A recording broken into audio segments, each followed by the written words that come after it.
Well, greetings. Welcome once again to Pale Blooms and Beyond. Thank you for joining us today. Jim Goodkind is a singer, songwriter, guitarist with roots in the Chicago music scene of the 60s. He helped found soft country folk rock band Milkwood in Boston in the early 70s. The band is noteworthy for the two other members, future Cars Rick Ocasek and Benjamin Orr. Yes, you heard me right, Rick Ocasek and Benjamin Orr. Over the years, Mr. Goodkind has recorded, played alongside, and toured with many artists, including the bands backing Bonnie Raitt, Van Morrison, and Bruce Springsteen. More recently, Jim has played in various bands, such as Christine VanHoy Whiskey Pass, West Coast Turnaround, and Terry Winchell and the Fine Line. Well, welcome, Jim. Thank you. Thanks for being here today. I appreciate you taking time out to do this. Well, let's go back. I like to go back to the beginning. Where were you born? I was born in New York City. Okay. All right. And what kind of recollections of your childhood do you have?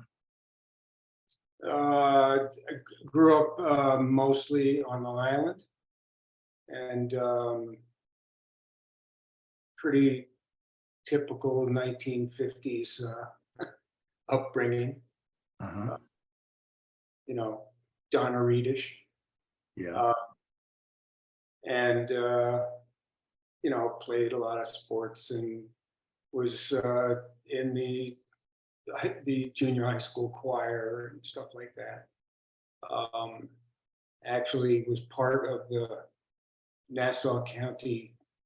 all Nassau County chorus that sang at the World's Fair Oh. as my voice was changing. Uh-huh. in the early- So you were like this. Okay. So yeah, I was drinking a lot of tea with lemon and sucking up a lot of honey Uh-huh. until that thing was done, and then I ended up being where I am now. Picked up guitar. My dad had a big jazz guitar and had been taking some lessons and decided he didn't want to play guitar. Piano was his thing. He was classical Okay. pianist, among other things. And so I used to pick up the guitar and hack around with it. And they bought me an acoustic guitar when I was like 13, and I started learning that. And then we moved to Chicago in, 64 maybe. Okay. Do you remember one of the first either 45s or singles or albums that someone got for you or that you bought? Well, the 45s were the main influence, I think. Listening to the Everly Brothers and Oh, yeah. Gary U.S. Bonds and even people like Bobby Vinton. Yeah. Listen to a lot of top 40 type stuff on my older brother's record player. He had one of those little suitcase 45 players. Yeah. Right. And we used to stack 45s up, and I was totally into it. As far as guitar stuff, I guess I started figuring out ventures. Okay. Just from putting on a record, and that actually was an album.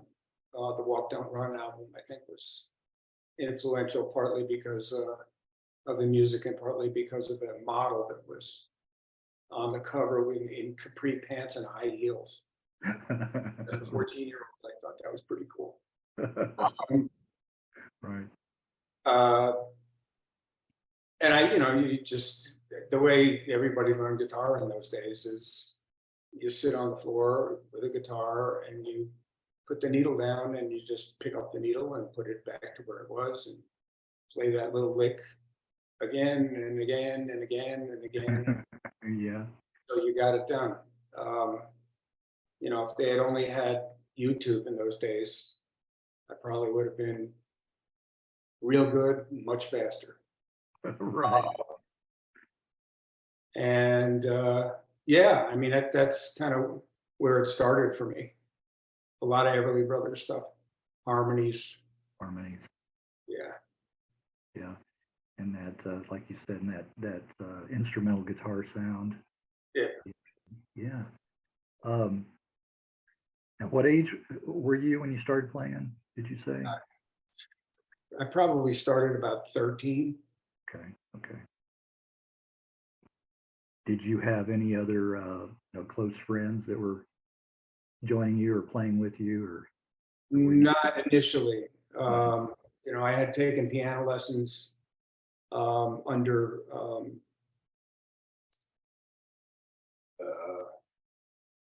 the requirement of my folks early on. So, and I was at one point pretty good. But once they allowed me to stop and take up guitar, I completely dropped piano. Yeah, right. Yeah, stringed instruments, I think. And yeah, there was really nobody I was playing with. When we moved to Chicago, I guess my sophomore year in high school, the beginning of my sophomore year.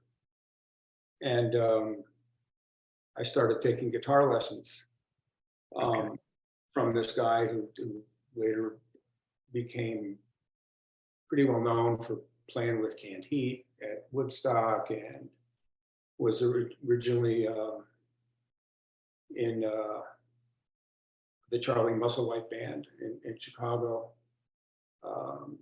and auditioned for the Stones and played on one of the Stones records when they were looking to replace Mick Taylor, and has a large catalog of his own stuff. This guy, Harvey Mandel. I don't know, how many people know who he is, but I started taking lessons from him, and his mother, he was living with his mom and dad, he was in his early 20s, and I'd go to their house and we'd sit in his room, and he would basically show me what a lead guitar solo was, how to not only how to play on different parts of the neck, but how to construct a solo. How to come out of a vocal, build, and then go back into a vocal and things like that. And we would just, I'd play rhythm and he'd play some lead stuff, and then he'd play rhythm and I'd play some lead stuff. And within the 6-month period, I got good enough that I was able to join a band, and that's when I started playing with other people. Okay. Was the Squires your first band? That is true. Okay. How did you guys get together? The keyboard player and lead singer at that time was a guy named Neil Rosner, who was a classmate of mine at New Trier High School in Winnetka, Illinois. We were best friends. We sort of shared girlfriends. We took our first acid trip together. And initially, the band was, straight up cover stuff, and very sort of vocal centric. And then we went through a sort of Rolling Stones phase. We had we lost a couple of members, and went from sort of doing a lot of Love and Spoonful and Beatles and stuff like that, to doing a lot of Rolling Stones and Animals and that type of material, because we got a lead singer who was sort of at that time, I would say, Mick Jagger wannabe. Okay. Played good harp, really good stage presence. This guy named Mark Hannon. Okay. You can find him on YouTube and stuff. He became a pretty well-known blues musician. He was a little older, a couple of years older than we were, and was really into Chicago blues and stuff like that. And we actually became a lot better as a result of having him in the band. He then left the band, and we got this guy during my senior year named Lenny Curley, who had just gotten out of the Army, and was also was a really good singer and a songwriter. Okay. And was more of a three-part harmony kind of guy.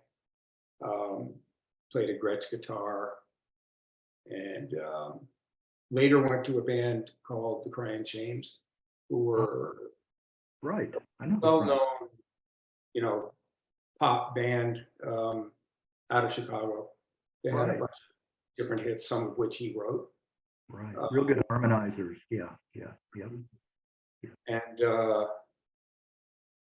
that band was good. I mean, Yeah. we did, Mamas and Papas covers. We did original stuff, recorded at Chess Studios. Mm-hmm. And yeah, I don't even remember how that band broke up, Yeah. but it did eventually. And Neil moved to India Oh, okay. and became, forget what her name is. Well, a very well-known woman Mm-hmm.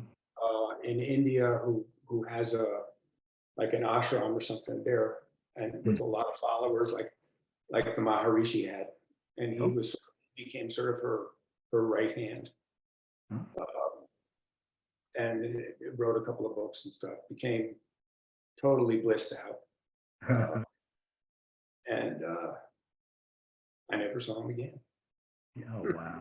Yeah, that's very interesting. Yeah, how people, what they do and where they go and they travel. And I had one guy that I interviewed. And he went to India at one point, and then he's a British folk singer, and he said he sat down by the Ganges, and he said right next to him there was a gentleman, and I started talking to him, and it turned out to be David Laflamme.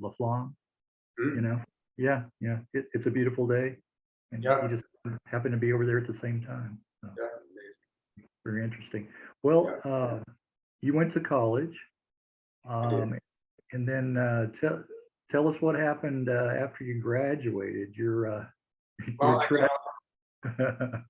Yeah, I played in a number of different bands through college, and then when I graduated, I had and still have actually a younger brother in Boston, and decided that I wanted to go to Boston and start a band with him.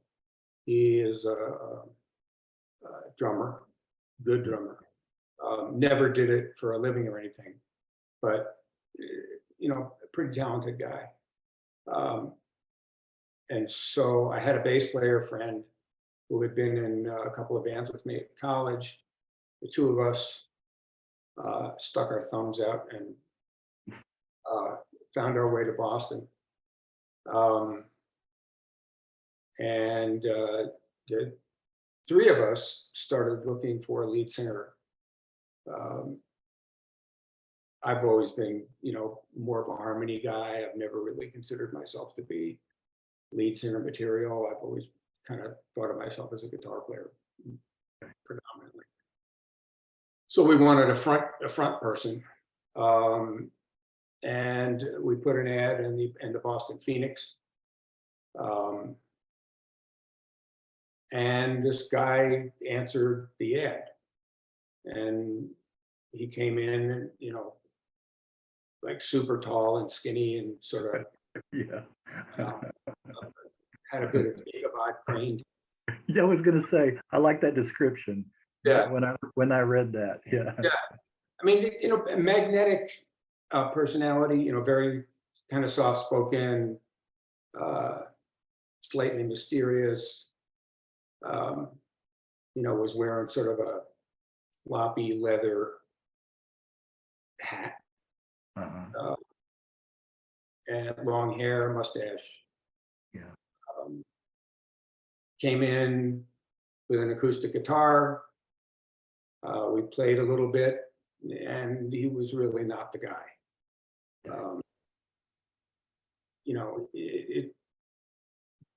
At that time we were, looking at doing covers. We weren't thinking about doing original music, and he just, he was, I guess, had too much of individuality to be a chameleon, and so, we were done afterwards, and and he and I were talking, and he told me that he wrote music, and asked if I wanted to hear any of his stuff, and I said, yeah, sure. So we sat down on the couch, and he played a couple of his things, and I dumped my brother and the bass player like immediately. My brother has since gotten over it. Oh yeah, I was gonna say, I bet. Been a long time. What style? What influences did Rick? It was very, sort of folky. At that time, he was, really influenced by, people like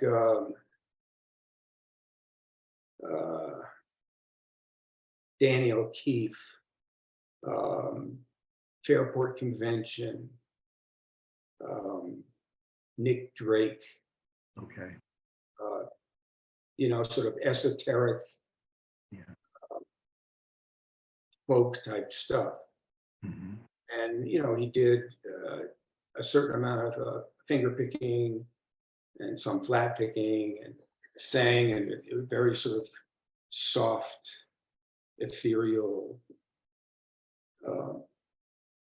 a voice, which I found very captivating. Mm-hmm. And his stuff was very melodic. He had a really good sense of construction, how to put a song together. Hooks, very hooky. Lyrics were out there. I mean, you didn't know what he was talking about, but you knew it had to be deep, Yeah. And he was really good at, he liked the way words sounded, and so I mean, the two of us basically started getting together pretty much every day at his apartment, and within a pretty short period, we had enough material to start playing out a little bit. We decided that we probably needed another voice, and possibly a bottom end, like bass or something like that. Mm-hmm. And he had this friend who was living in Cleveland, named Ben Orchakowski, Yep. and who had been sort of a minor TV star in his teens, Cleveland. Yeah. And he called up Ben, and Ben moved out. You know, it was like, I don't know, in those days, making a decision to do something and actually doing it seemed a lot easier now. Right. So he said, you know, it was like a couple of weeks, and he was there. He and I were roommates for, you know, for a period of time.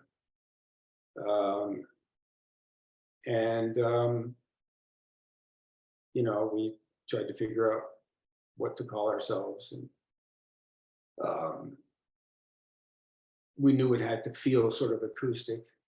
Mhm. And picked this, you know, line from a Dylan Thomas poem called Under Milkwood. Under Milkwood, right. Okay, Milkwood. Well, let me ask you about Ben. I mean, shortening his name was definitely a good career move for sure. Yeah. And Rick also, Rick's name really is Ocasek, O-T-C-A-S-E-K. So he, yeah. Did that, and it was R-I-C-K, obviously.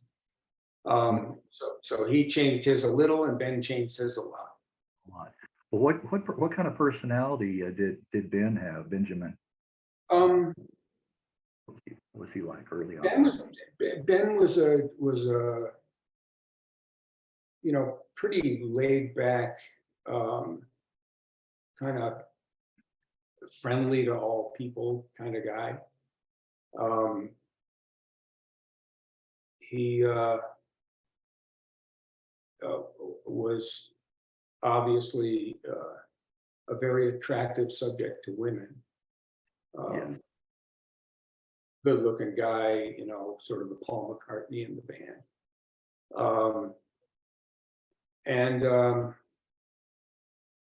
He you know, where Rick was sort of, you know, sort of dark and mysterious, Ben was sort of, you know, what you saw was what you got. You Right. know?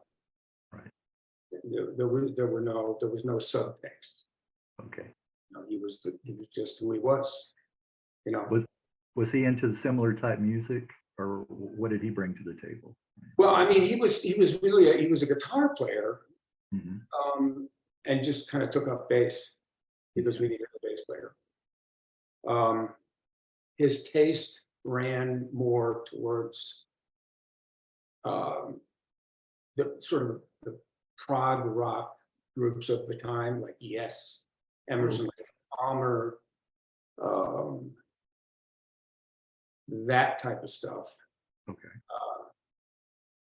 I would say, to some extent, 180 degrees from where I was at, because the stuff that I was really into was more towards the country rocks kind of stuff.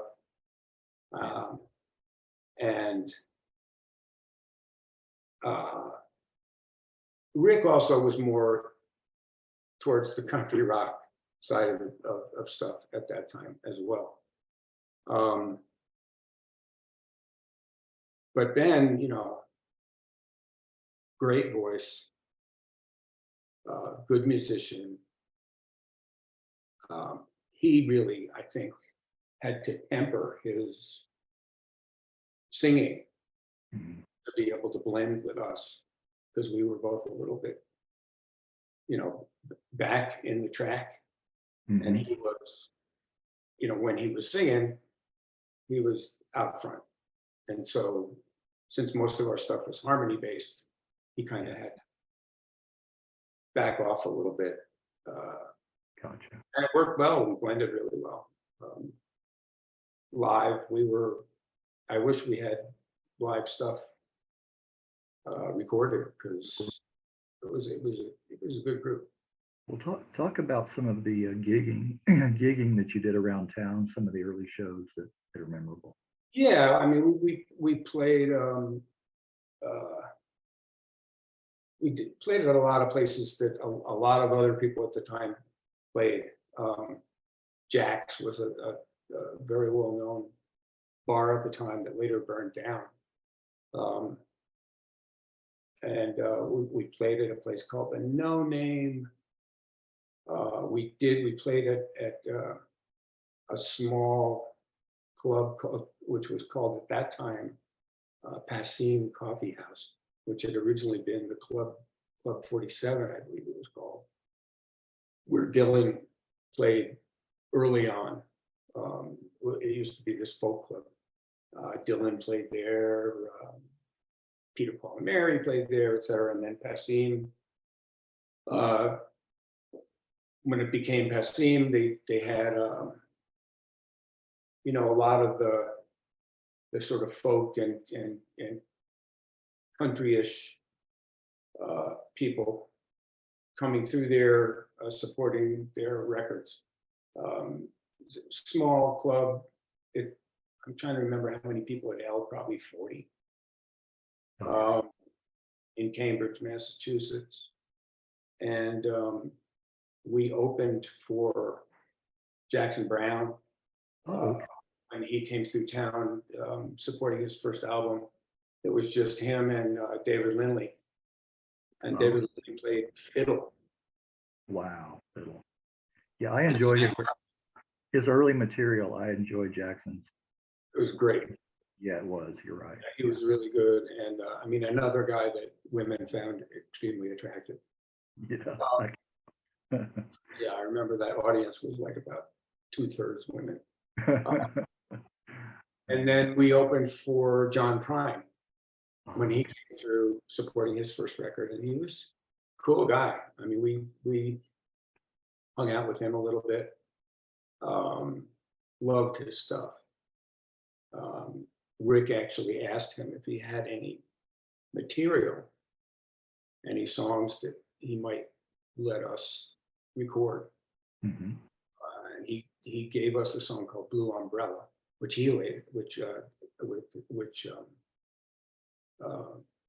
John later recorded on one of his records. We never recorded it. Hmm. We worked it out and we did it live, but never recorded it. And so, that's a lot of the stuff that we were doing, clubs around town. We played double bills with people like the Modern Lovers, which included a friend of my brother's from Harvard University named Ernie Brooks. He was the bass player. Okay. And Jerry Harrison, who was later in the Talking Heads, Yes. and David Robinson, who was the drummer for the Modern Lovers and later became the drummer for the Cars. That's right. So you can see how this stuff sort of cross-pollinated. Yes. Yeah. I actually met my first wife at one of the clubs that we were playing at. She was a waitress at the time. And that was a place that we played with the Modern Lovers. I'm trying to remember other people that were around at the time. I mean, obviously Bonnie Raitt was around. Yeah. Giles. So were the audience's reaction pretty favorable for Generally, yeah. Okay. Yeah. Okay. And we were playing mostly places that people came to listen. So yeah, those were good days. Well, how long was it before you got a recording contract?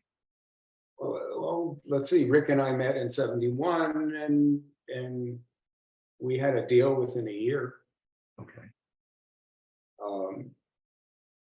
And we were in the studio and had a pretty good time in the studio, and we're then unfortunately extremely disappointed with the results. Why was that? The production values, when we heard it the first time after it had been mixed down and mastered, to us it sounded like it was underwater. It didn't sound present. It didn't sound like our live stuff. Okay. The energy was like sucked out of it.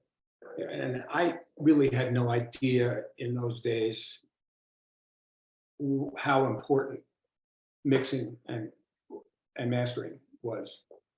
I kind of thought, you know, if you recorded it, it would come out sounding like it sounded in the studio. Mhm.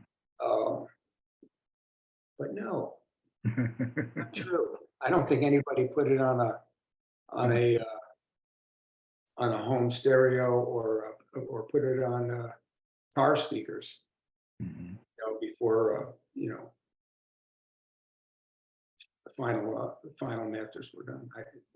That's that's kind of the way we felt. Um, and you know, honestly, I think that album was sort of the beginning of the end. You know, it's sort of the record came out. We did, you know, some gigs with, you know, we in Philadelphia we opened for Ramblin' Jack Elliott, Oh, which okay. was kind of cool. And you know, and we did some shows around with a drummer. We opened for Orleans, um, and but the you know the album, you know, kind of came out and, you know, entered the charts at number 400 something with an anchor. With an Never anchor. pull it, you know. It was in the bargain bins like, you know, it felt like 10 minutes. Wow. I mean, it's gotten some attention since then because of the cars. Yeah. I mean, I've seen that album on sale on eBay for like $100, Uh-huh. which is crazy. Yeah. And of course, they kind of led to the, you know, the Milkwood Appreciation Society on Facebook, which is, you know, kind of cool. But you know, there started to be, you know, sort of infighting. I at that time was asked to do the guitar tracks for a woman that was managed by the same guy that was managing Milkwood. Mhm. And she had come um, to the same studio that Milkwood was working in Okay. to do her album. Mhm. And she you know, arrived with her keyboard player and arranger, this guy Roy Bittan, who Okay. is Uh-huh. now Springsteen's keyboard So this player. is Nick. This is Nikki. This was Nick. Yeah. Well, And let me so, go you know, back. Yeah. yeah, go ahead. I wanted to mention a couple of tracks from the album and get your All right. take on them too. Of course, nice harmonizing throughout the album. You know, you mentioned that earlier. It's got that country folk rock feel. With you, either with you, with me, or we've been all through are my top tracks. I think. I Okay. really can't. Yeah. Yeah. Yeah. I like both. With You, With Me was I think one of the first two things that Rick and I figured out together. I think the first thing was Dream Trader, Okay. and then With You, With Me. And I think what I remember most about that particular song was, you know, sitting around, you know, trying to figure out ways to make the harmonies interesting. I mean, it was that group was a very sort of buttoned up group in terms of arrangement. We were always, we didn't vary the songs very much each time we did them. We did them,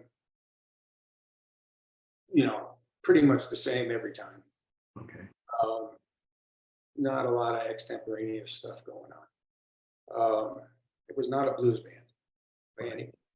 And I remember coming up with the sort of cascading harmony stuff towards the end of the song. Yeah. The Will I Go, Will You Stay stuff, where it's like each one of us comes in and then we all do it together. Right. And thought, yeah, I remember us thinking, oh, yeah, that's cool. That's like, sort of the kind of thing the Beatles might do. Yeah. Yeah. Yeah. I like that too.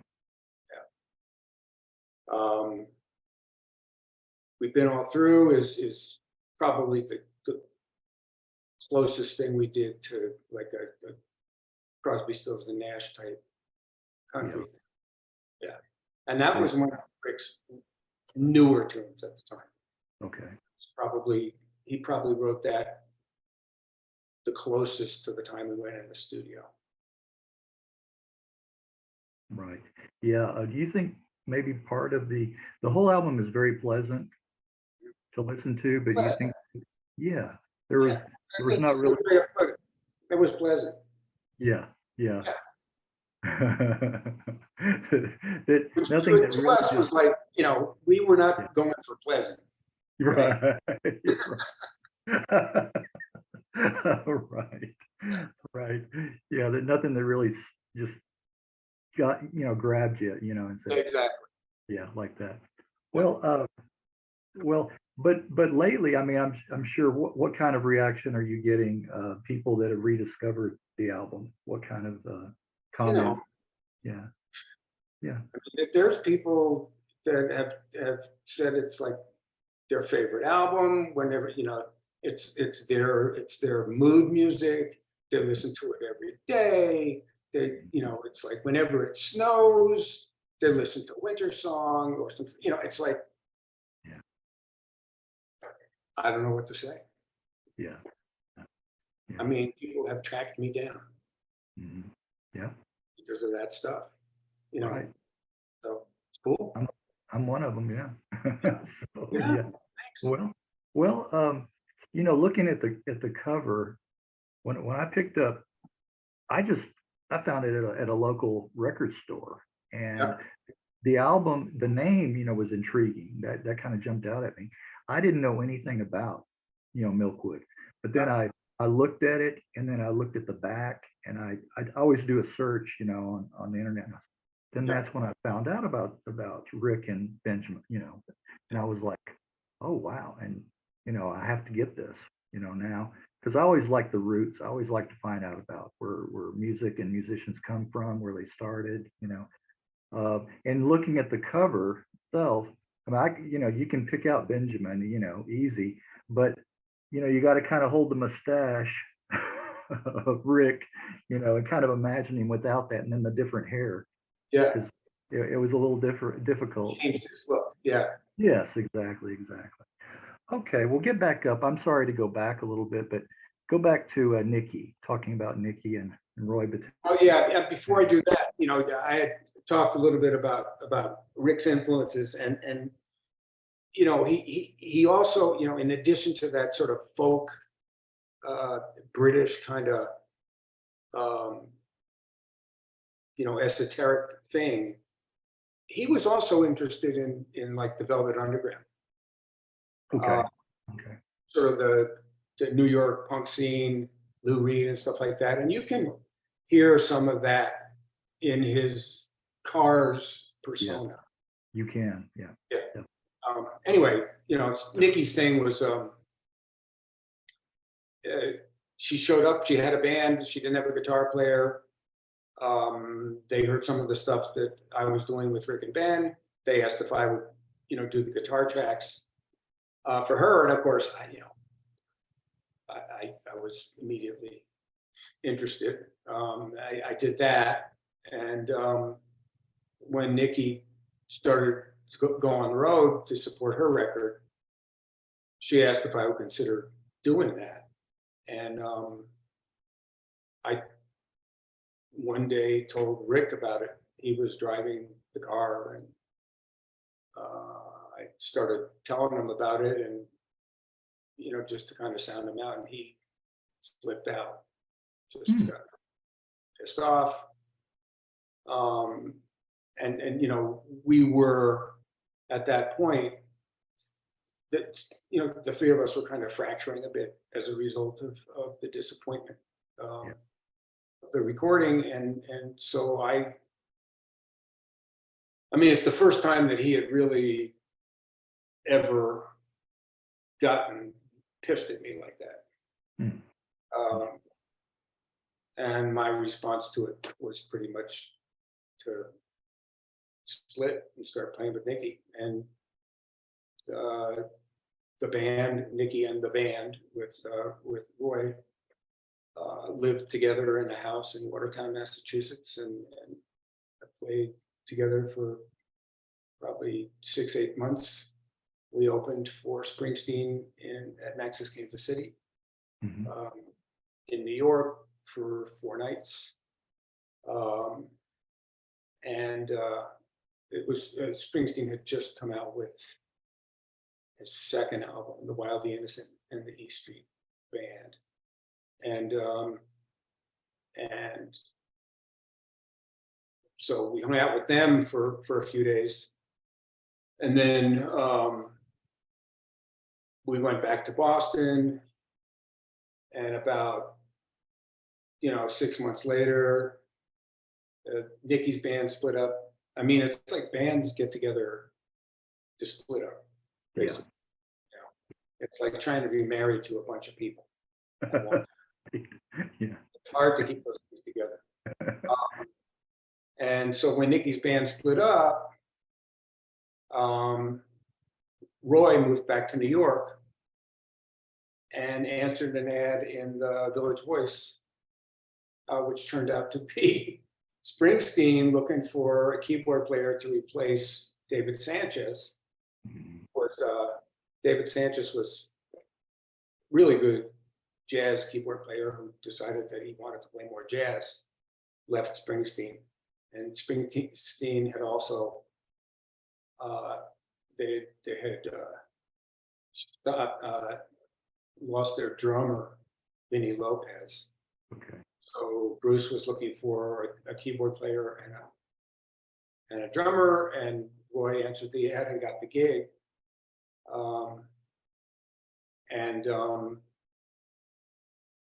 Their first album was Born in the USA. So, yeah, was it Born to Run? Born to Run. Born to Run, yeah, Born to Run, yeah. And Roy and I, once that happened, Roy had some cred at that point, and he and I tried to get Nikki another record deal. Unable to. I then, after playing with a number of different people, decided that maybe I didn't like the odds, being a guitar player. I think if I was a full-time songwriter like Rick, I probably would have kept doing it. But I felt like, just being a guitar player, I didn't have the kind of independence that I would have had otherwise. Right. And decided that making a living doing something else might be a good thing for me to do. And so I got a gig in New York City, working for a company that designed and manufactured record jackets. Okay. And was able to kind of stay involved in music without necessarily trying to make a living in it. Did you enjoy that, doing that? I did. I did it for 40 years. You must have. Yeah.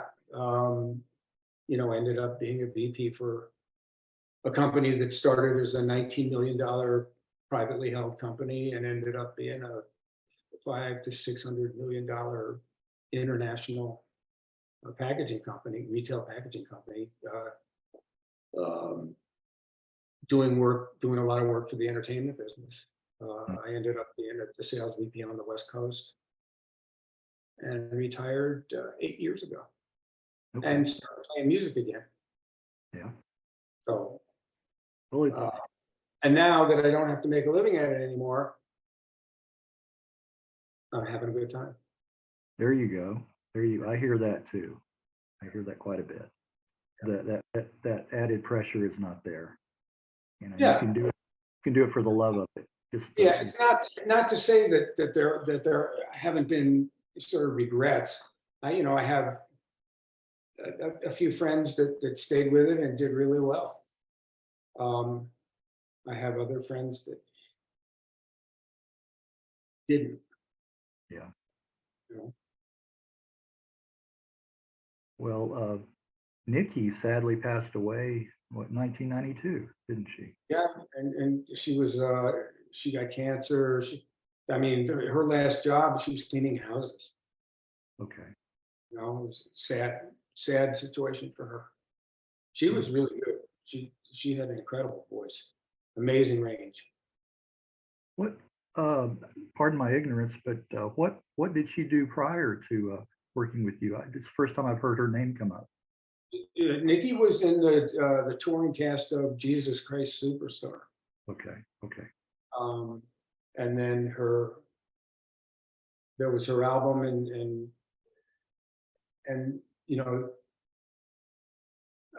that album didn't do that well. It was recorded a little bit better than the Milkwood album, I think. And after I left, she put together a couple of other bands, but nothing really happened. She was kind of a local, local Boston. Well, she became sort of a local Boston club fixture for a while. Okay. Well, jumping back to Rick and Ben, it would be several years before they ended up in Cars. And like Right. they say, the rest is history, right? As they say. But what I understand, Rick invited you to go listen to the first album. Yeah. What were your impressions? What did you think? I thought it was fantastic. I mean, it was kind of cool. Partly, when he called me and asked me if I, wanted to come over, he wanted to know what I thought of it. The last time I had seen him was probably a year before that, and it was before they got the deal, and he was living hand to mouth. Then I go to visit him, and he's living in Massachusetts in a big house with a circular driveway, and there's a Jaguar in the driveway, not the old VW that we had been going around in. And he and Susie had one kid at that point, I think, Aaron. And he pulled out some weed. We smoked some weed. He put the record on, and I thought I was listening to Queen. Okay. The layered harmonies and stuff were like huge. Yeah. Roy Thomas They Baker. were ever able to accomplish that in person.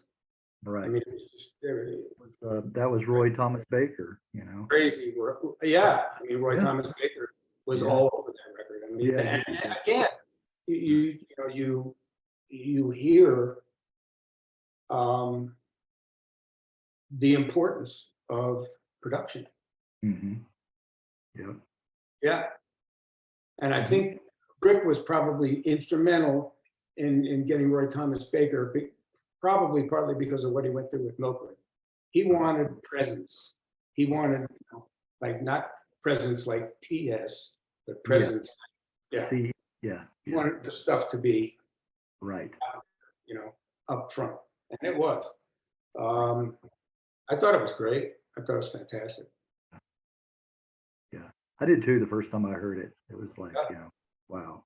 Yeah. There wasn't really anything else like it at that time, No, it was accessible pop, but it had a sort of underground edge to it.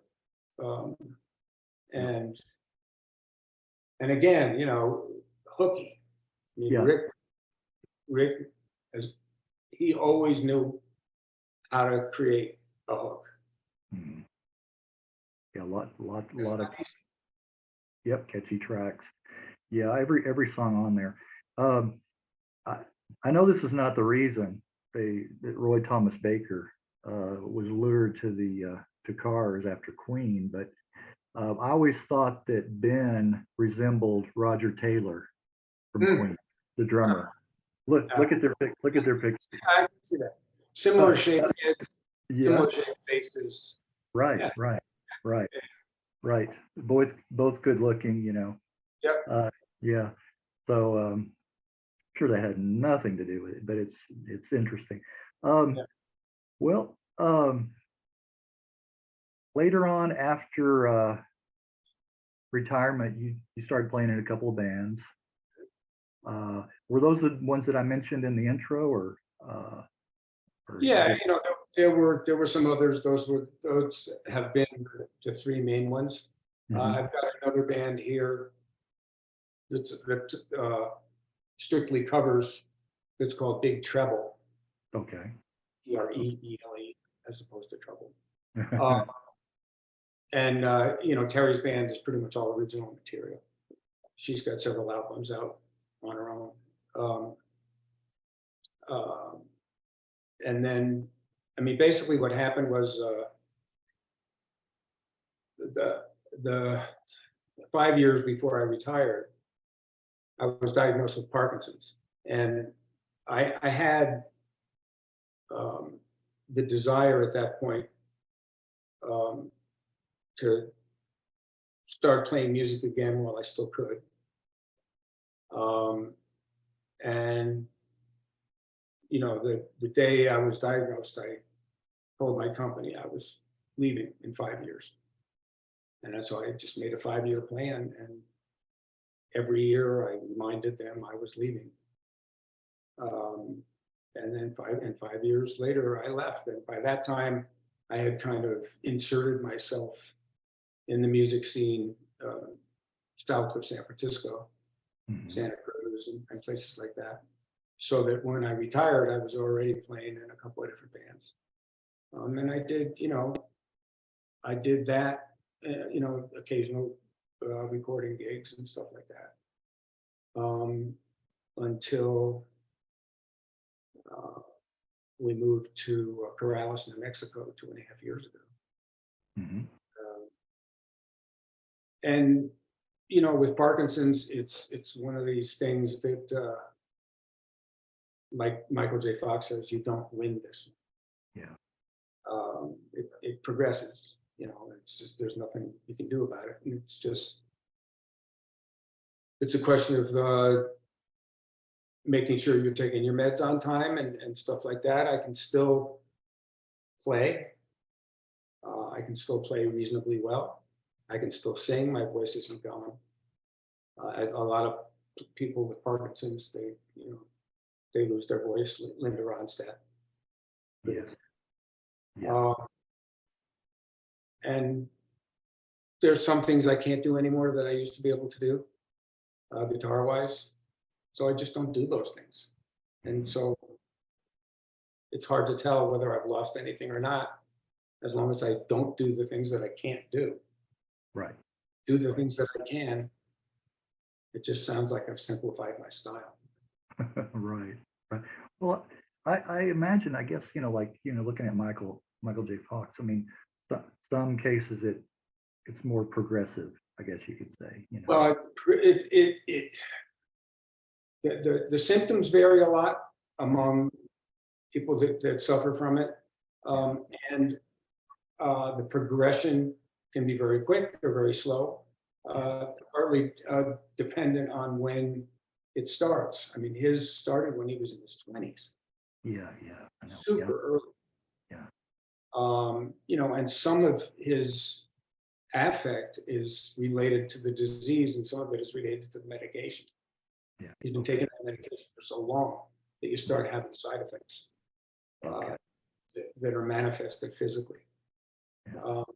And those side effects have not really impacted me yet. Mhm. And mine is all left side, my left leg and my left arm. So, I mean, normally, like right now, I'm fine. I'm on. I took my meds 2 hours ago, I'm good. Mhm. If I don't take my meds in another 2 hours, then my left hand starts going. Okay. Okay. Um, which always makes it a little tough playing slide guitar now. Because normally when you play slide, you know, your vibrato is supposed to be in a rhythm, you know, and this much, the same amount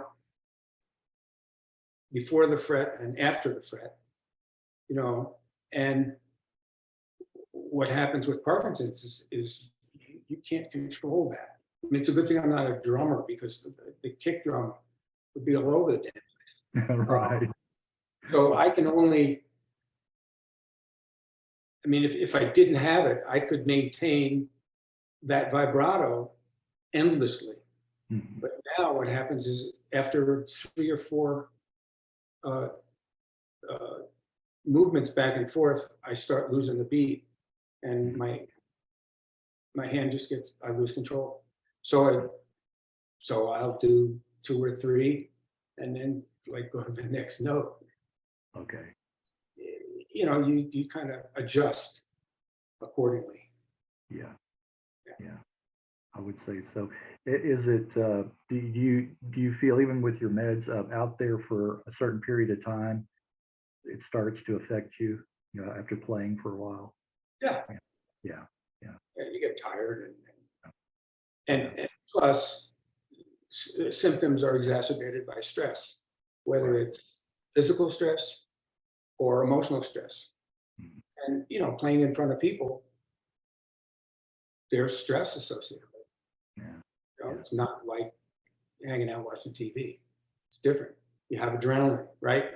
You're Right. excited to be playing. That's stress. It's not negative stress, but it's stress, and that can affect your symptoms. Right. So Right. it's a constant learning experience. Let's put it that way.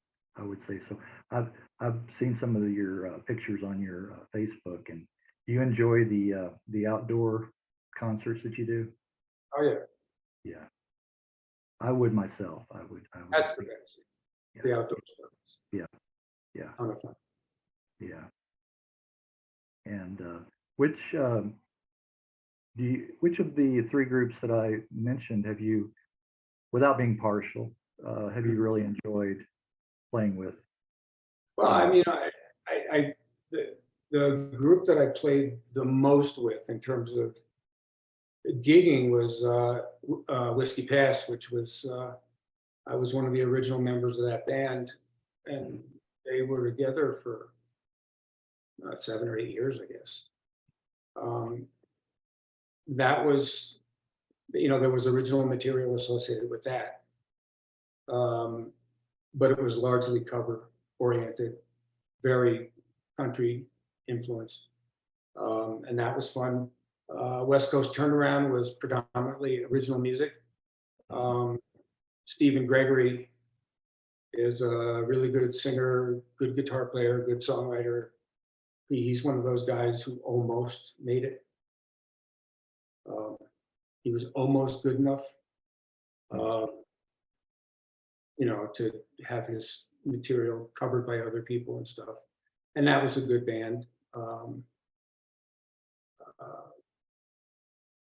Perry's group, you know, the three of us have been playing together for less than a year, but Mhm.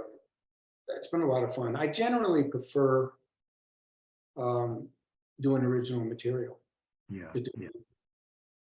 covers. You know, people tend to expect covers to sound like the record, you know, You, and you're I'm not really big on duplicating somebody else's stuff. mhm. I'd rather do my own stuff. Right. How You about know, recorded? How about recorded output? Have you, with any of these bands, have you had recorded anything? um, yeah, with both with Whiskey Pass and West Coast Turnaround, there are some recordings somewhere. Hmm. There haven't been any releases of any kind. Um, And I've got, some gig recordings and some, there are actually some pretty cool rehearsal recordings from West Coast Turnaround. Okay. Pretty neat. Haven't really recorded anything with Terry yet, Okay. but we will. We intend to. You plan to do that? Well, talk briefly about any other artists that you've collaborated with or toured and recorded with over the years. After I left Nikki, I hooked up with a band in Boston that was called Mumbo Jumbo, and the rhythm guitar player and main lead singer in that band was a young guy who had just moved up to Boston from Florida. He was a few years younger than I, named Will McFarlane, and really talented guy.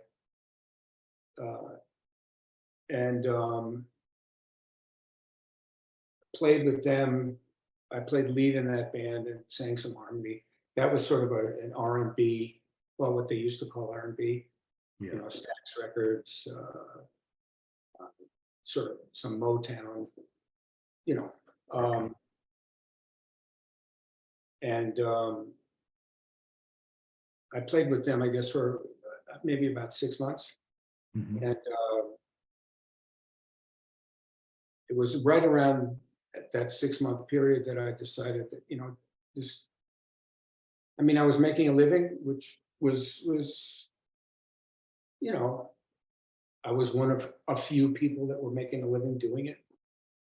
But it just wasn't doing it for me. Mm. My tastes are too expensive. And I didn't feel like I was moving ahead. Yeah.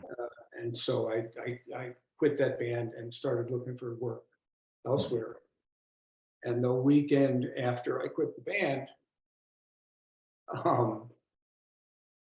Mumbo Jumbo was playing at Jack's. Mhm. And Bonnie Raitt came in with her manager, Dick Waterman. And she was looking for a guitar player. Mhm. And she was playing slide and everything, and she needed somebody who could sort of back her up and also play a little lead and stuff like that. And she saw Mumbo Jumbo and hired Will. And so, I spent a decent amount of time in those days, backstage with the E Street Band and Bonnie Raitt's band whenever they came into Boston. Will then, he played with Bonnie through her Home Plate album in the 70s, and played with her for, a decent amount of time, and then moved to back to the Southeast and became one of the Swampers, Muscle Shoals Sure. Yeah. folks, and is still there, playing guitar. And one of the I was talking to my wife about this morning, actually. One of the things about social media, Mhm. that's good. One of the few things that social media is actually good for is, connecting to people, finding people Right. from the old days. Right. And several years ago, Will saw my name on Facebook and sent me a Facebook message saying, Jim, what are you doing these days? I'm living in Florence, Alabama. If you're ever in the area, look me up because it'd be cool to catch up. And I said, my daughter just graduated from college and she's living in Nashville. I can do whatever the fuck I want because I'm retired. Yeah. So like 2 weeks later, I flew to Nashville, hung out with my daughter for a couple of days, and then rented a car and drove down to Florence, Alabama, and spent 2 or 3 days there with Will. And that was a good time. talked about all the old stuff, and got to hang out in the studio a little bit and see him play with some of his friends, and it was a nice reconnect. The other people that I've played with were only like studio things where one of the on Nicky's album, there were a couple of guys from Van Morrison's horn section that were on that record, and organ player from what's that group?